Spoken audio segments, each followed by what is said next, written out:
उधार का बोझ। एक बार किसी वित्तीय समस्या में फंसकर तेनाली राम ने राजा कृष्णदेव राय से कुछ रुपए उधार लिए थे। समय बीतता गया और पैसे वापस करने का समय भी निकट आ गया, परंतु तेनाली के पास पैसे वापस लौटाने का कोई प्रबंध नहीं हो पाया था। सो उसने उधार चुकाने से बचने के लिए एक योजना बनाई। एक दिन राजा को तेनाली राम की पत्नी की ओर से एक पत्र मिला। उस पत्र में लिखा था कि तेनाली राम बहुत बीमार है। तेनाली राम कई दिनों से दरबार में भी नहीं आ रहा था, इसलिए राजा ने सोचा कि स्वयं जाकर तेनाली से मिला जाए। साथ ही राजा को भी संदेह हुआ कि कहीं उधार से बचने के लिए तेनाली राम की कोई योजना तो नहीं है। राजा तेनाली राम के घर पहुंचे। वहां तेनाली राम कंबल ओढ़कर पलंग पर लेटा हुआ था। उसकी ऐसी अवस्था देखकर राजा ने उसकी पत्नी से कारण पूछा।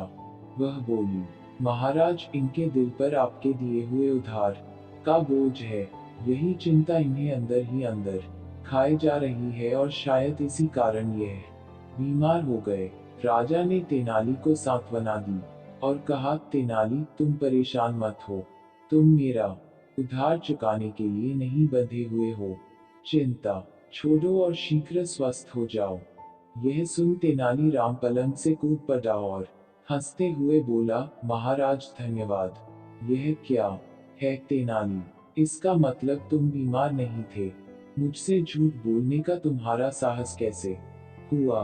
राजा ने क्रोध में कहा, नहीं नहीं महाराज, मैंने आपसे झूठ नहीं बोला। मैं उधार के बोझ से बीमार था।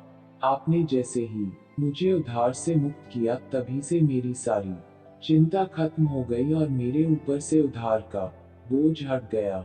इस बोझ के हटते ही मेरी बीमारी भी जाती रही और मैं अपने को स्वस्थ महसूस करने लगा। अब आपके आदेशानुसार मैं स्वतंत्र, स्वस्थ व प्रसन्न हूँ। हमेशा की तरह राजा के पास कहने के लिए कुछ न था। वह तेनाली की योजना पर मुस्कुरा पड़े।